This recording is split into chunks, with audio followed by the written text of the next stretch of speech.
আসসালামু আলাইকুম গাইস, কেমন আছেন আপনারা সবাই? আপনাদের জন্য একটি রেসিপি নিয়ে আসছি। প্রথম দেখুন আমি কড়াইয়ের মধ্যে আধা কাপের কম একটু তেল দিছি আর আধা কাপ পেঁয়াজ দিছি। পেঁয়াজটা যখন হালকা একটু লাল লাল হয়ে আসছে তখন আমি এখানে পেঁয়াজের মধ্যে মশলাটি দিব। এক এক করে আদা রসুন বাটা দিলাম 2 চামচ, 1 চামচ আমি লবণের গুঁড়া দিলাম 1 চামচ, আর ধনিয়ার গুঁড়া দিয়ে দিলাম আমি 1 চামচ, আর এখানে আমি দেখুন হলুদের গুঁড়া দিয়ে দিলাম ছোটো চামচের 1 চামচ, আর লাল মরিচের গুঁড়া দিয়ে দিব আমি একটু বেশি করেই দিছি। এখানে লাল মরিচটা বইরা দিছি 1 চামচের একটু বেশি দিয়ে কিন্তু মশলাটা একটু ভালো করে তেলের সাথে ভালো মতন মিলাই দিব। আর তেলের সাথে মশলাটা মিলাইয়া কিন্তু আমি এখানে দেখুন তেলের মধ্যে এখানে আমি ডালটা ভিজাই রাখছি, ডালটা দিয়ে দিব। তো ডালটা ভিজাইয়া ভালো মতন ধুয়ে নিচ্ছি, ধুয়ে তারপরে এখন ডালটা আমি এখানে সুন্দর করে কিন্তু দেখুন এই মশলাটার সাথে দিয়ে দিলাম। তো মশলার সাথে ডালটা দিয়ে একটু পানি দিছি যাতে ডালটা সুন্দর করে একটু কষানো হয়। তো এখানে দেখুন সুন্দর মতন ডালটা কষানো হওয়া পর্যন্ত একটু কষায় নিমু। তো মশলাটা ভালো করে মিলাইয়া একটু ডালটারে কষামো। তো দেখুন ডালটা সুন্দর মতন কিন্তু কষানো হয়ে গেছে আর ভালো করে কিন্তু একটু তেল উঠছে, মশলাটাও কষানো হয়ে গেল ডালটা। আর আমি এখানে গাছের পুঁই শাক, এটা আমার তো গাছের পুঁই শাকটা আমি এখানে দিয়ে দিলাম।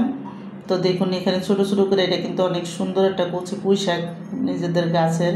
তো এখানে পুঁই শাকটা দিয়ে তারপরে কিন্তু আমি আজকে ডাল দিয়ে রান্না করতেছি।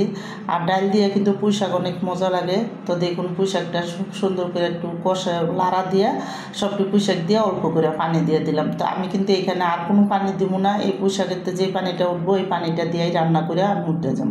তো আমার এই ডাল দিয়ে পুঁই শাকের রেসিপিটা যাদের পছন্দ তারা লাইক সাবস্ক্রাইব করেন, ভিডিওটারে সবাই শেয়ার করে দিয়েন, সাবস্ক্রাইব করে দিয়েন। আর এইভাবে একবার হলো ডাল দিয়া পুঁই শাক রান্না করে খেয়ে দেখেন, অনেকই মজা লাগে। তা আমার কিন্তু এদিকে দেখুন পুঁই শাকটা যখন হয়ে গেছে গুলে গেছে আর একটু আনামানাম হয়েছে তখন আমি এখানে 3টা লাল লাল দেখা কাঁচামরিচ দিয়ে দিলাম যাতে কাঁচামরিচটা দেখা যায়। এই জন্য অনেক সময় দেখা যায় পুঁই শাক আর ডান্ডির সাথে কাঁচামরিচও খাওয়া হয়ে যাবে, এই জন্য কিন্তু আমি একটু লাল দেখা দিছি।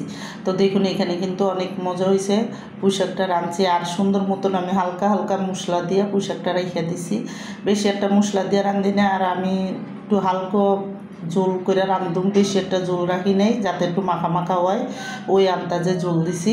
তাই এখন কিন্তু আমার পুঁই শাকটা দেখুন সুন্দর মতন রান্নাটা হয়ে আইছে। আর আমি দেখুন একটু যখন তেল উঠছে তখন কিন্তু দেখুন সুন্দর করে কিন্তু পুঁই শাকটা শুকনা শুকনা, আর এটা কিন্তু পুঁই শাকের চচ্চড়ি কয়।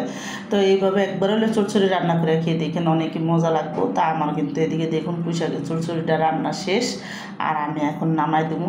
তো দেখুন সুন্দর করে লাড়া দিয়া তারপরে কিন্তু আমি এখন পুঁই শাকটা নামাই দিতেছি। আমার রান্নাটা পুরো কমপ্লিট হয়ে গেছে।